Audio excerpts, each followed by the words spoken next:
Salam alaikum. Cette vidéo est très importante. Pourquoi? Parce que nous sommes ici dans un lieu, on est à Boukhara. Très peu savent que l'imam al-Bukhari vient de Boukhara. Que Avicenne, Averroès, il vient d'ici encore d'Ouzbékistan. L'Ouzbékistan, c'est très riche en histoire islamique, puisque en plus, c'était au tout début de l'ère musulmane, et des lieux extraordinaires, d'une beauté exceptionnelle et vieux. C'est notre patrimoine à tous. Et je vois des gens aller en Espagne, je vois des gens aller un peu de partout, même à Dubaï. Mais les musulmans, dans des pays comme ça, ils sont abonnés absents. Pourquoi? Et ça va même plus loin. Je vous invite d'y aller. Et je trouve que c'est dommage, parce que vous allez apprendre beaucoup aussi sur cette période-là islamique, parce qu'on n'en parle pas assez. On ne parle pas assez des Omeyyades, même de l'Empire ottoman, etc. Mais là, on est quand même au début de l'ère de l'islam. Et quand on voit des lieux comme ici, c'est immense ici, mais il y en avait partout. Voilà, regardez, c'est un chef-d'œuvre architectural. Et vous voyez, vous savez pourquoi je l'ai mauvaise? C'est qu'ici, il y a énormément de Français, mais pas des Français de confession musulmane. Pourquoi ça? Alors on a des Français qui n'ont rien à voir avec l'islam, qui viennent parce qu'ils sont passionnés par l'histoire, ils sont passionnés par ces moments-là. Bravo à eux. Sauf que les conséquences de votre absence, parce que quand je leur demande qu'est-ce qui vient, ils disent les Français, les Allemands, les Anglais, les Suédois, pas de musulmans, pas un pays musulman, mais j'hallucine. Par contre, vous êtes les premiers à aller en Thaïlande, Pattaya, ça, Pattaya, pas de problème, hein, on sait pourquoi. Mais pour aller là, il n'y a personne. Il faut venir. Parce que c'est votre histoire, c'est notre histoire. Et les conséquences, c'est que je me retrouve dans un restaurant avec mon fils et putain, merde, on voit qu'il file du pinard aux gens. J'ai dit, attends, t'as une madrasa en face, là. Alors déjà, vous avez enlevé les madrasas en termes de... Et c'est pas bon. C'est-à-dire qu'elles ne sont plus un lieu de madrasa avec des jeunes, tout ça, etc. Mais c'est un lieu aujourd'hui qui est devenu où on vente de vêtements, de vente de matériaux. Et il n'y en a aucune en fonction. Déjà ça nous fait mal. Mais voir en plus que tous les restaurants vendent de la vinasse, mais alors je leur dis, mais pourquoi vous faites ça? Ils me disent, oui, parce que les touristes, ils veulent, tout ça, etc. Je dis, mais comment les touristes, ils veulent? Tu crois que toi, même si tu poses $1 million, tu vas à Paris, on va te donner la viande halal. Moi, je vais te faire foutre, tu manges ce que je te donne. D'accord? Alors, toujours, nous, on fait courbette. Et par contre, quand nous, les musulmans, on est dans un monde non musulman, il n'y a rien qui est fait pour les musulmans. Au contraire, on les attaque. On attaque la femme voilée, la femme qui porte le burkini, la cantine, on en fait un scandale parce que pourquoi il y aurait de la viande halal. Enfin, je ne vais pas vous faire un chapitre, vous connaissez les choses. Mais si, j'ai discuté l'un qui voulait arrêter de vendre l'alcool, etc. Si demain, vous êtes plus nombreux à venir, là, je suis en Ouzbékistan, mais il faut faire tous les pays turcophones. Il y a le Kazakhstan, le Kyrgyzstan, nous allons après d'ailleurs au Tadjikistan, etc. Mais au moins l'Ouzbékistan, parce qu'ils sont tous à côté, hein. Nous on fait un triple, et puis ils sont tous à côté. Ce qu'on appelle les pays turcophones.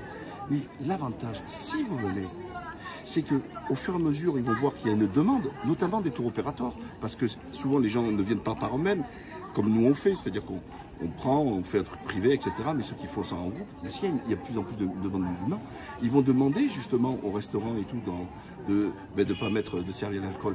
Et on va aider ceux qui aujourd'hui vendent de l'alcool, d'arrêter de vendre aussi cet alcool, parce qu'ils auront une clientèle qui correspond à celle-là, celle qui ne consomme pas d'alcool. Mais comment leur faire le procès? Si, le premier, c'est les interpeller, leur rappeler quand même comment ça se fait que tu vends de l'alcool.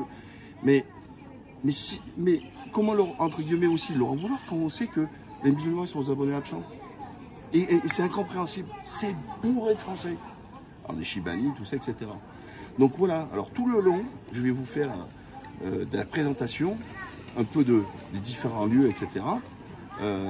Et ainsi peut-être vous inciter à venir.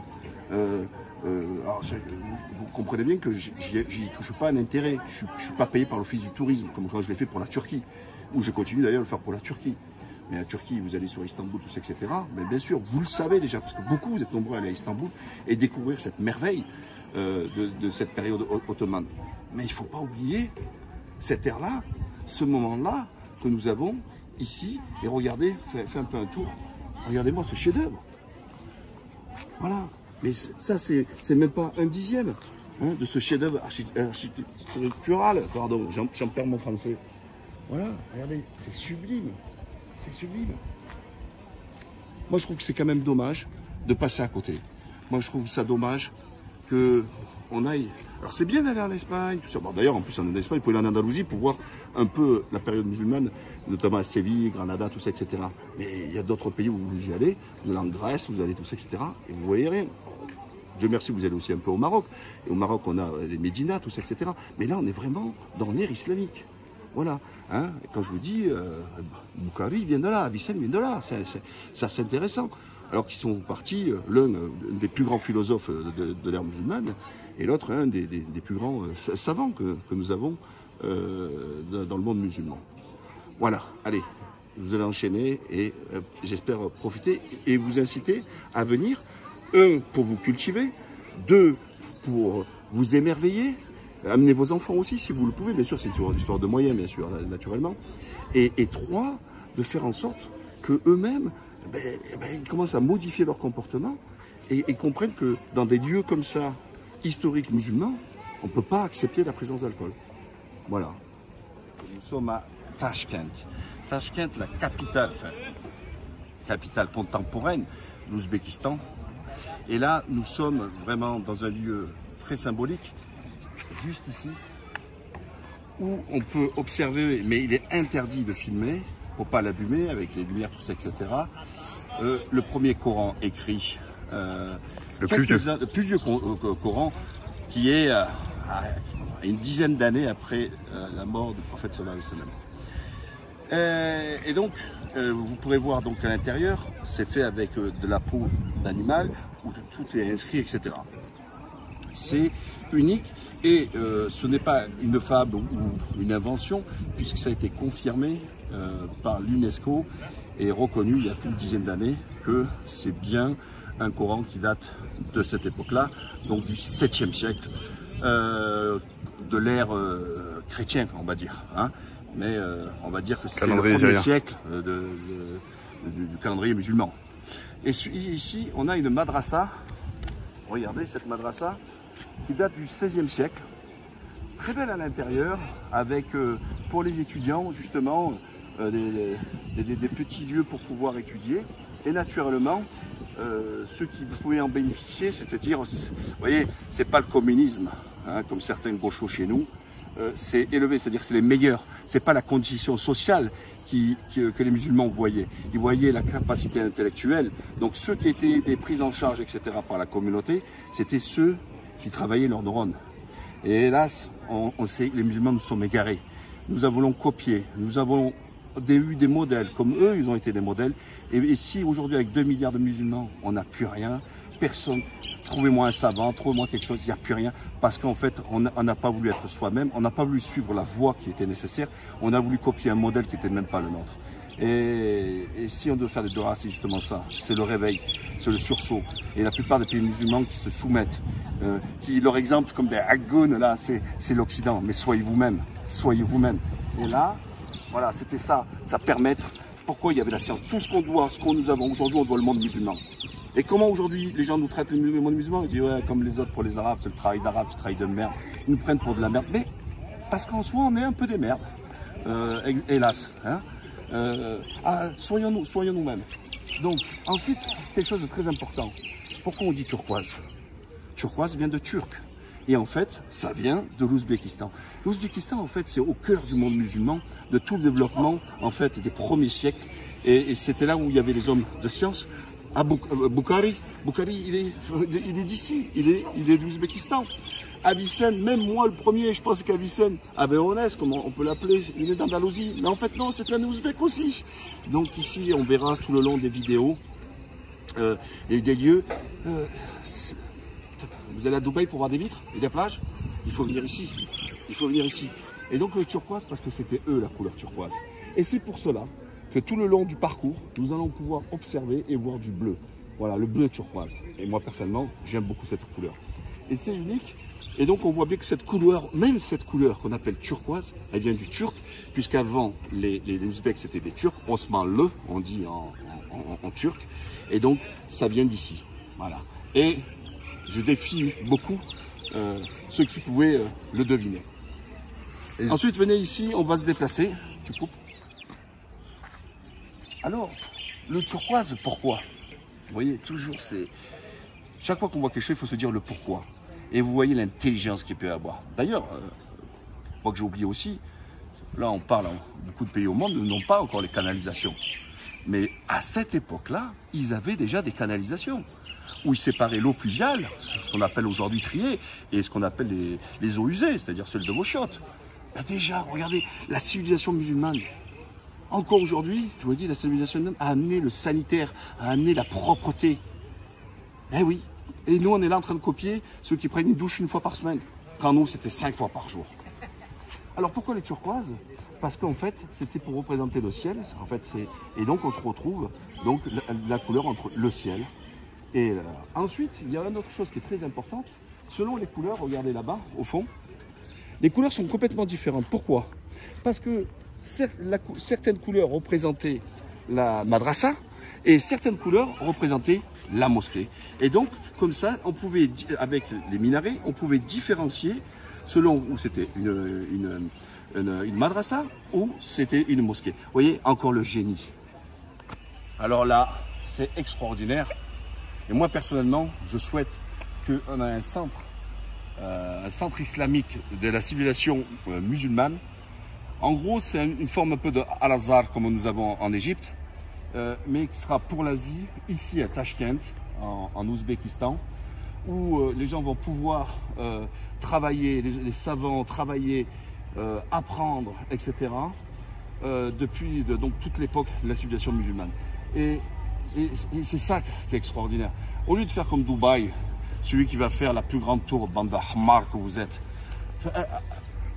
Allah il nous a appris de savoir, le musulman il a une obligation de s'émanciper, il a une obligation de faire travailler son mot, arrêter de faire des copier des trucs débiles, ou comme le Qatar passait son temps là, la communication ça passe par le Paris Saint-Germain ou etc. Mais passez votre communication sur ce que nous avons comme identité.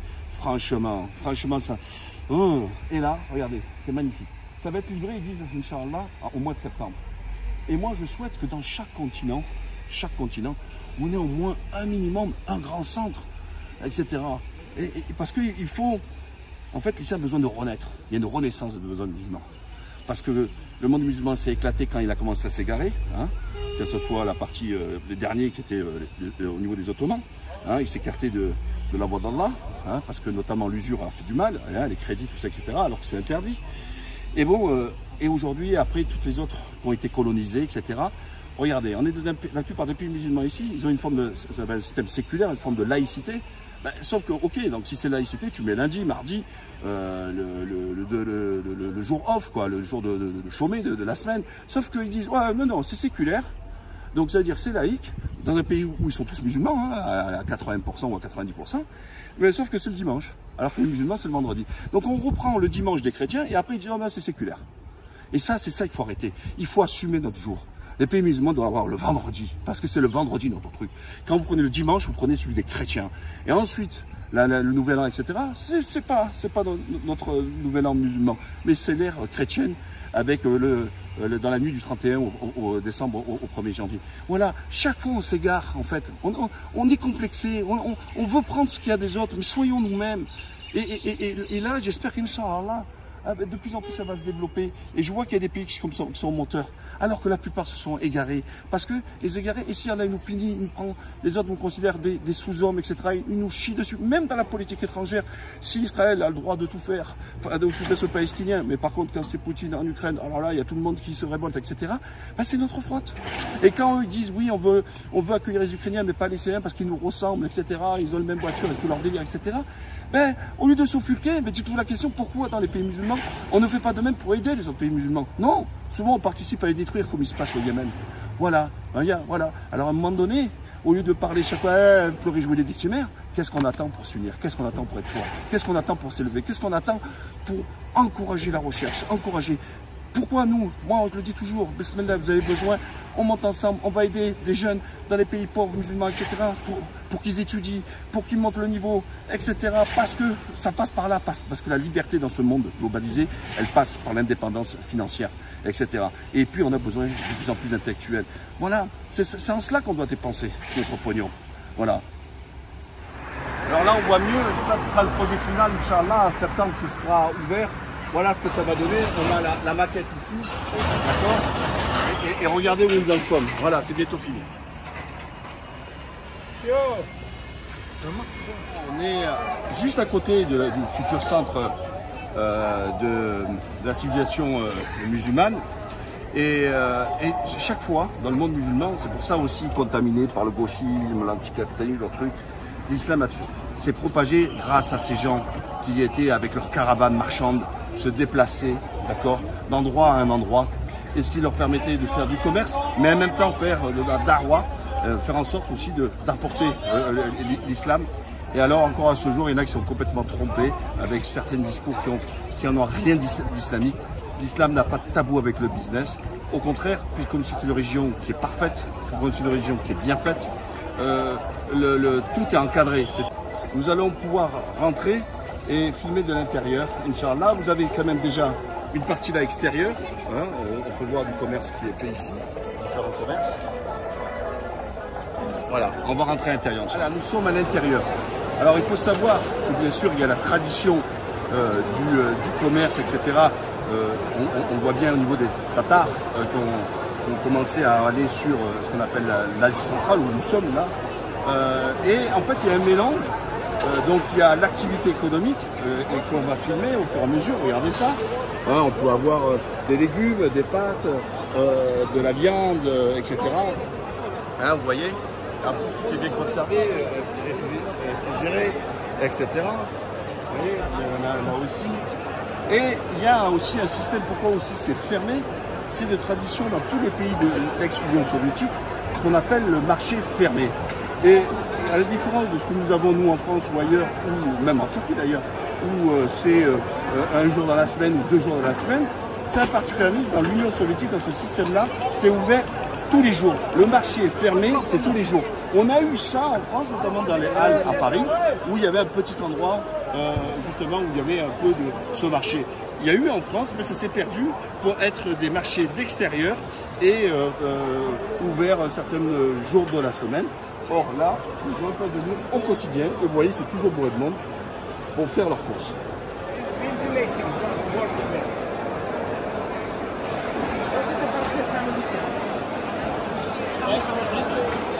Alors, on a vu le gros dôme avec tous les légumes, beaucoup la viande, etc. et compartimenté, avec aussi le fromage, etc. Et là, on a dans le quartier, on va dire, dans le coin, du pain, mais toujours à côté, c'est une annexe. Et le pain fait au feu de bois. Enfin, feu de bois, non. Il y a du gaz, hein, pour ça tricher un petit peu. Voilà. Mais, et on sent l'odeur du pain. Bon, vous avez vu, peut-être dans 10 ans ou dans 20 ans, à travers les vidéos, on pourra sentir les odeurs. Pour l'instant, on ne les sent pas, mais nous, on les sentons. Ils font le pain, et venez ici. Et ici, le lieu de vente, vous avez toute une forme de pain, tout le long.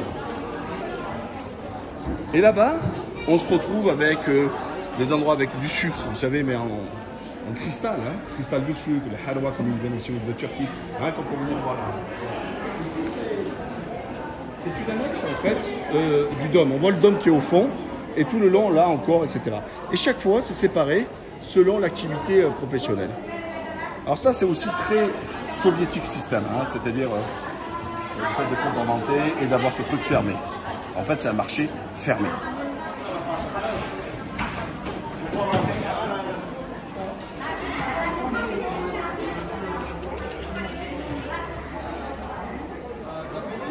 Comme ça là. Là, gâteau arabe.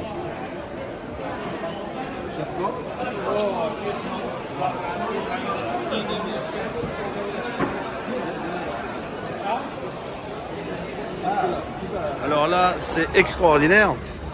En russe, on dit plov.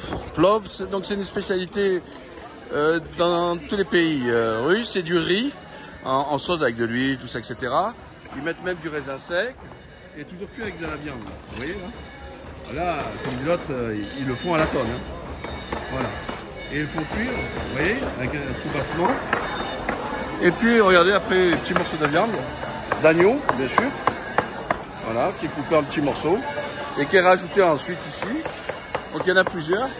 Après, les gens, ils prennent des plats et ils s'installent avec des gros plateaux de genre de gros tagines, etc. Voilà, chacun fait sa dose, vous voyez. Chacun prépare de son côté. Regardez, là, elle fait cuire les légumes. Et puis, là-bas, on voit les fours au feu de bois. Voilà, on voit la dame. Tout est fait au feu de bois. Et là, regardez, elle prépare les feuilles de vigne. Tout ça. Et là-bas, voilà, ils sont en train de finir les fours. Et regardez ici, donc on retrouve au feu de bois. Ils cuivent cet immense. Ah oui. Après Tashkent, Khiva. Khiva, je dirais pas, mais tout ça c'est le désert là-bas, qui est la partie nord-ouest du pays. Alors, très important, il faut savoir que tous ces territoires que nous avons là, avant étaient un seul et même pays. C'était Turkménistan. Et bien sûr, comme d'habitude, c'est lors de la décolonisation, en fait, notamment soviétique, ce qui s'est passé, c'est qu'ils ont fait des frontières. Et c'est pour ça qu'on retrouvera vers là-bas le Turkménistan, pays très fermé actuellement. Hélas, que nous ne pouvons pas les visiter. Et naturellement, dans cette direction, on a Bukhara, où là, ça va être vraiment, sur le plan islamique, très important. Et on découvrira surtout que à Bukhari, l'imam Bukhari est issu de Bukhara. Regardez-moi ça, ici c'est une madrasa, ça a été plusieurs fois détruit, ça a commencé au Xe siècle. Et ça a été détruit chaque fois que les attaques des Mongols, les attaques des Perses, les attaques des Arabes, etc. mettaient le feu. Et chaque fois, ils ont restauré. Alors la différence, la seule chose, c'est qu'on voit au niveau de ce minaret qu'il n'a pas pu être terminé. Et c'est pour ça qu'on a l'impression de comprendre, à voir que ça a l'air d'un cylindre à eau. Mais non, non, c'était bien un minaret qui était prévu, mais qui n'a pas été fini. Là-bas, on retrouve une madrasa et hélas, c'était c'est devenu, ils l'ont mis en hôtel, c'est comme ça. Et là, juste en bas et tout ça, c'était un peu ce qu'on préférait, nous on appelle l'émir ou le sultan, qui recevait ses hôtes et tout ça, etc. En même temps, les bureaux et naturellement le domicile. Et on peut observer donc tout le reste. Alors tout est entouré d'une muraille, mais pas d'une muraille comme on a tendance à croire en pierre, comme on peut voir chez nous en Europe, mais avec d'autres matériaux. Voilà, c'est ce qui donne ceci. Pierre de la Chaume. Pierre de la Chaume. Non, Pierre et de la Chaume. La pierre de la Chaume. Voilà, bon complément. Allez, on enchaîne. Là, on attend que les boches finissent. Là. En fait, ici, on a quelqu'un qui fabrique à la main. Il part, vous voyez, on part d'une surface pleine. Hein, c'est du bois, hein, bien en dur. Et donc, c'est la première étape. Comment ils vont travailler et préparer le support pour le Coran. Alors. Voilà. Première étape, on va prendre sa place. Fini. Après, la deuxième étape, coupe par la scie. Voilà, coupe à la scie. Et la scie, c'est celle-là qui bête. Hein. La troisième étape, biseauter un sur deux ciseaux en bois.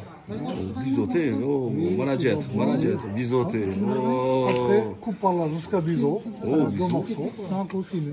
Il parle toutes les langues. Hein. Quand il y a l'argent, il parle toutes les langues. Hein. Il y a сказал, что ты говоришь, а? Что ты говоришь? Француз, английский, русский, дурак. Что есть еще? Espagnol. Espagnol. Si, señor. Après, coupe par là, trois morceaux. Coupe ici. Voilà, 4.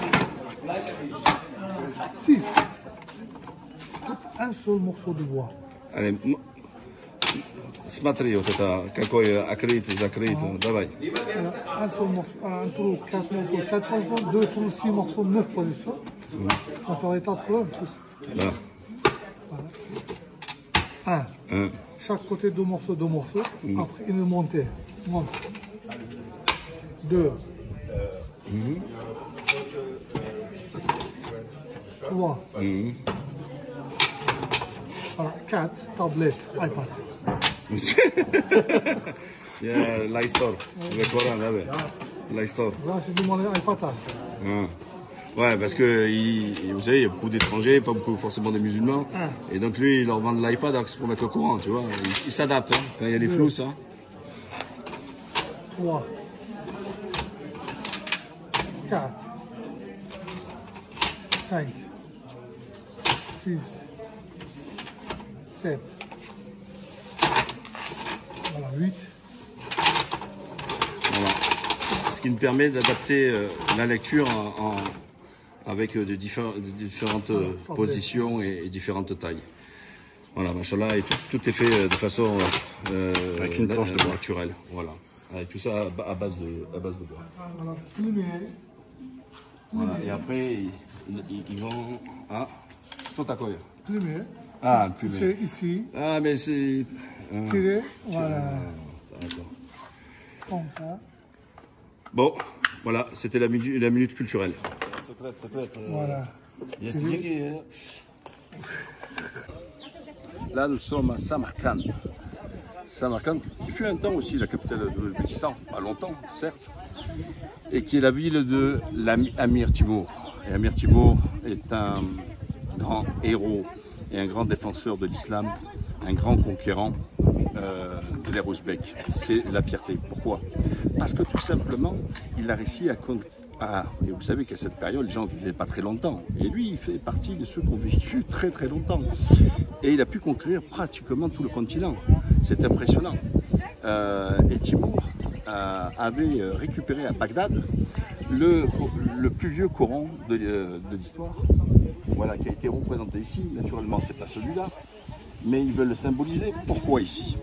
Parce que, tout simplement, quand il a déplacé à Samarkand, après, ils l'ont emmené, et j'ai pas pu le filmer, parce que c'est interdit de le filmer là-bas, parce qu'ils respectent, vous savez, l'oxygène, l'humidité, tout ça, etc. Et on a pu le voir, mais il faudra venir le voir, parce qu'on ne peut pas le prendre en photo. Là, c'est une réplique. Et là, on est dans la mosquée qu'il avait construite. Et regardez-moi ça. On est à plus de 40 mètres de hauteur. Voilà, c'est extraordinaire. Voilà, c'est immense, c'est immense. Voilà, regardez-moi ça. Il y en a là-bas. Et il a construit dans son opposé de l'autre côté. Là, on est dans l'espace de mosquée. Accrochez-vous bien, 50 000 personnes qui pouvaient prier ici. 50 000 personnes. Et de l'autre côté, il avait construit pour une de ses femmes. De l'autre côté. Il avait construit ici pour sa femme, et c'est sa femme qui lui a fait un cadeau là-bas, une madrasa pour femme. Voilà. Et voilà, c'est gigantesque, regarde-moi ça, etc.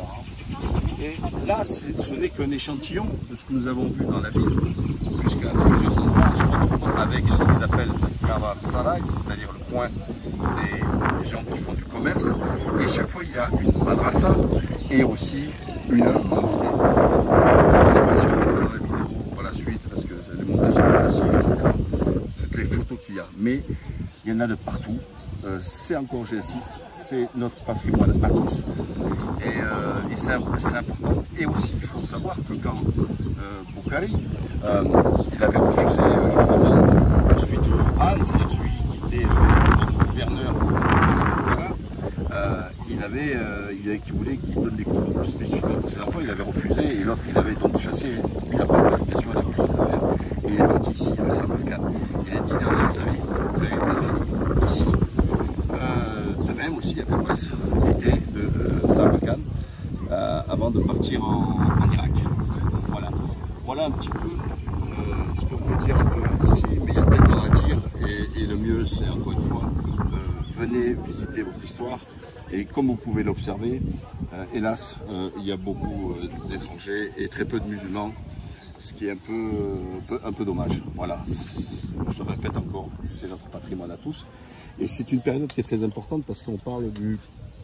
Bien sûr, il y a des endroits du 7e siècle, mais la période du 9e, 10e siècle, bien sûr du 15e siècle, etc. Donc ce sont des périodes importantes pour mieux comprendre ce qui se passait pour le monde musulman à cette époque-là, où le cœur central était plutôt ici.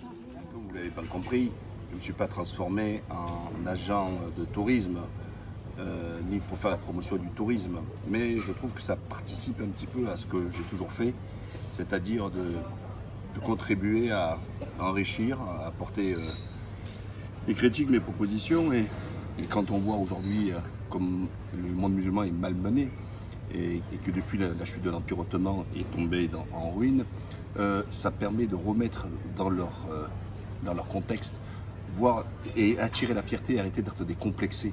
Parce que je ferai d'autres vidéos là-dessus où des pays musulmans de plus en plus sont décomplexés et ils pensent toujours que leur modèle doit être l'Occident. Non, le modèle il n'est pas l'Occident, on a un seul modèle, c'est Rasoul là-dessus. Et vous pourrez voir l'algèbre, c'est nous, le zéro, c'est nous, la médecine, c'est nous, etc.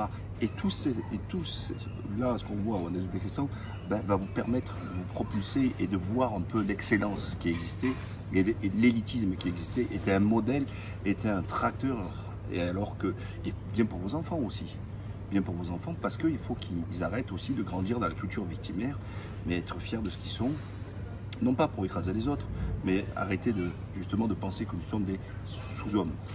Je vous mettrai la société qui est organisée, c'est pas très cher en plus. Moi j'ai pas pris la formule entrée de gamme, mais je crois que c'est dans les alentours de 900 € en privé. Hein. Je vous parle pas en groupe avec des moutons, 50 personnes, hein. En privé avec hôtel, transport que l'Ouzbékistan. Mais moi j'ai fait tout un parcours, j'ai fait le Kazakhstan, mais il n'y a rien d'islamique à expliquer là-bas, le Kyrgyzstan et le Tadjikistan, etc. Mais au moins concentrez-vous là-dessus. Ça s'appelle Global Connect, je pense que je mettrai le lien. Alors il faudra lui demander s'il a un guide en français, parce que moi je l'ai fait en anglais. Donc voilà, hein, c'est pas une histoire de mettre en avant plus la société, mais je trouve que j'étais sérieux et que je trouve que pour le prix c'est quand même très correct pour faire toutes ces visites, Bukhara, Samarkand, Khiva, Tashkent, Sarazad, etc. Voilà, maintenant vous allez voir une partie des photos qui sont prises pour pouvoir un peu vous baigner et vous préparer psychologiquement à aller voir ces lieux. À la prochaine, salam.